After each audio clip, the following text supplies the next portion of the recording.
রানু, এই রানু। আরে ফুলদি, এসো এসো, ভিতরে এসো। বাচ্চাটার শরীরটা একটু খারাপ গো। কি হয়েছে? দেখো না, দুদিন ধরে বাচ্চাটার বারবার পাতলা পায়খানা হচ্ছে। কয়েকদিন আগেও এরকম হয়েছিল। বারবার এমন শরীর খারাপ হচ্ছে। আমার না খুব চিন্তা হচ্ছে গো দিদি। ভালো কোনো ডাক্তার কি তোমার জানা আছে? সে না হয় বলবো, কিন্তু শুধু ডাক্তার দেখালেই তো বাচ্চা সুস্থ হবে না রানু। ও তো আবার অসুস্থ হয়ে পড়বে। ও মা গো, এমন কথা কেন বলছো দিদি? এ কি সমস্যা হলো? সমস্যা তো তোরাই তৈরি করছিস।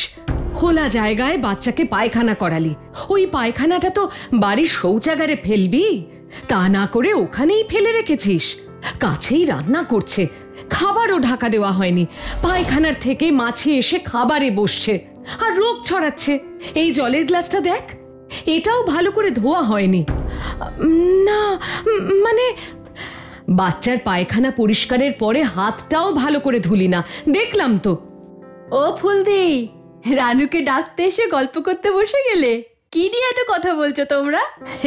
এই তো কাজল, সেদিন ট্রেনিং নিয়ে আসার পরে আমাকে হাত ধোয়ার বিষয়ে বলছিলি না, সেটা রানুকে বলতো। হ্যাঁ, ট্রেনিং এ সেদিন আমাদের হাত ধোয়ার নিয়মের কথা শেখানো হয়েছে। হাত ধোয়ারও আবার নিয়ম আছে? হ্যাঁ রে রানু, আমিও জানতাম না।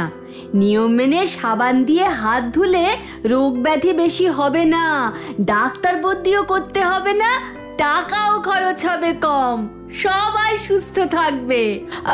একটু বলো তো শুনি, কি রকম নিয়ম? এই দেখো, আগে ময়লা হাত ভিজিয়ে নাও, তাতে সাবান লাগাও। প্রথমে সোজা, তারপর উল্টো দিকে, হাত মুঠো করে আঙুলের ফাঁকে, নখের ডগায়, কবজিও বাদ না যায়। জলে ভালো করে ধুয়ে হাত দুটো নাও শুকিয়ে। এ তো দারুণ ব্যাপার। তাহলে এবার নিয়ম মেনে হাত ধুলেই রোগ ব্যাধি দূর হয়ে যাবে বলছো?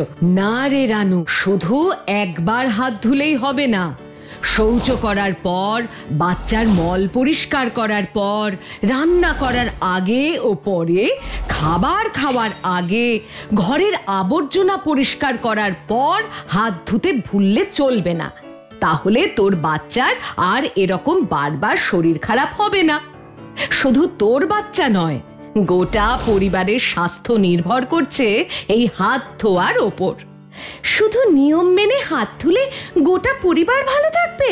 হ্যাঁ, এর সাথে সাথে ঘরদোর আর রান্নার বাসনপত্রও পরিষ্কার রাখতে হবে।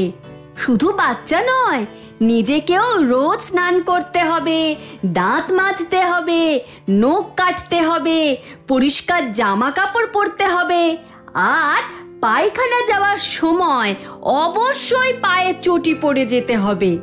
আর ওই যে বললাম, বাচ্চার পায়খানা খোলা জায়গায়, মাঠে, রাস্তায় বা বাড়িতে ফেলে রাখা যাবে না। বাড়ির শৌচাগারে ফেলতে হবে। ও ভালো করে জল দিয়ে ধুয়ে দিতে হবে। মনে থাকবে তো? ট্রেনিং এ আরো বলছিল, এইসব নিয়ম মেনে চললে পেট খারাপের সমস্যা অর্ধেক কমে যাবে। শোনো দিদি, আমাদের দেশে বছরে 3 লক্ষেরও বেশি শিশু মারা যায় এই ডায়রিয়া জাতীয় রোগে।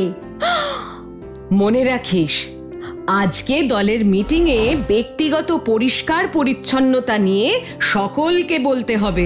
আর শুধু বলা বা শোনা নয়, নিয়মিত সকলকে এইগুলো মানতেও হবে। একদম, শুধু আমি না, আমরা সবাই এই সব বিষয়ে সচেতন থাকা চাই।